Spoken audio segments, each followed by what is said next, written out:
बबलू हाथी सुबह सवेरे अकेले वन में टहलने के लिए निकला। वह अपने ही धुन में चला जा रहा था।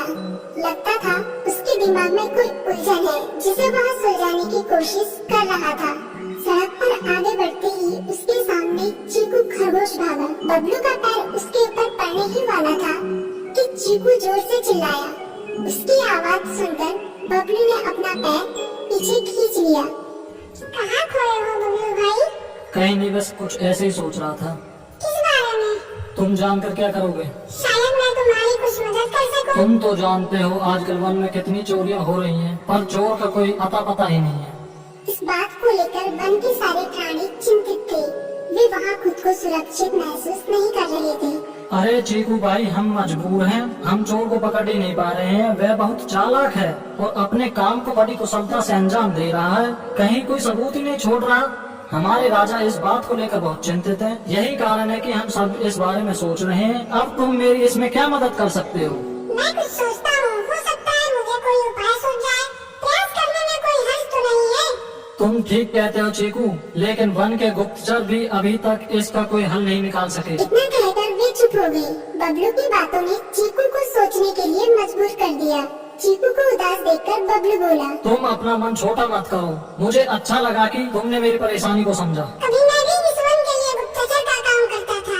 एक बार मेरी टांग टूट जाने से मेरे अंदर फुर्ती नहीं रही। तब से मैंने यह काम छोड़ दिया। चीकू, तुम चाहो तो यह काम दोबारा कर सकते हो। वन के प्राणी ज्यादातर दिन में भोजन की तलाश करते हैं, वे रात को आराम करते हैं। तुम दिन रात दोनों में ही भोजन की तलाश में निकल सकते हो सकता है रात को तुम्हें कुछ ऐसी बातों का पता चल जाए जो हमारे काम की हो।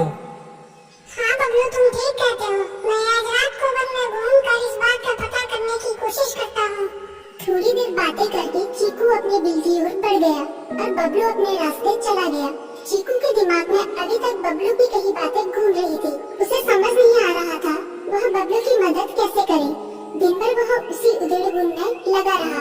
शाम होते ही चीकू कुछ सोचने लगा और वह चुपचाप बिल से बाहर निकल आया। चीकू की पत्नी ने देखा तो बोली, इस समय कहाँ जा रहे हो? बाहर खतरा है। खतरा तो सुबह भी रहता है, लेकिन खतरों से डरकर हम भूखे तो नहीं मर सकते। मैं बाहर घूम कर आता हूँ।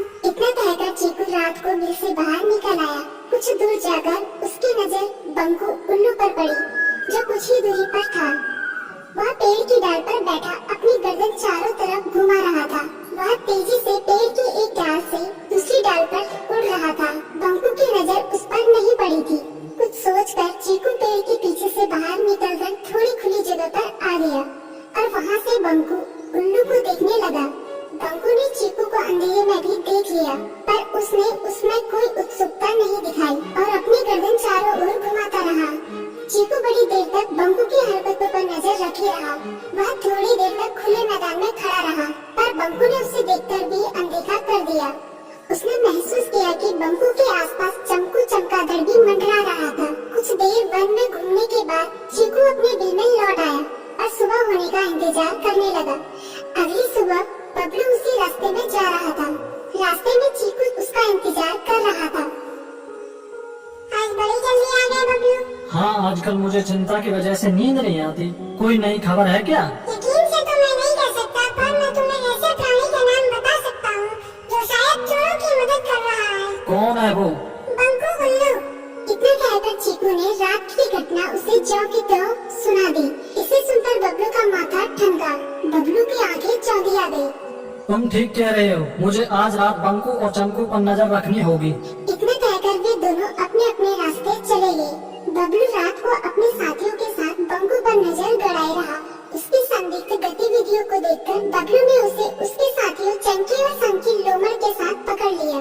बबलू ने सख्ती से पूछताछ करनी शुरू कर दी। तुम इस समय बंकू चमकू के साथ क्या कर रहे हो? हम चारों दोस्त हैं, इसे साथ रहकर बात कर रहे हैं।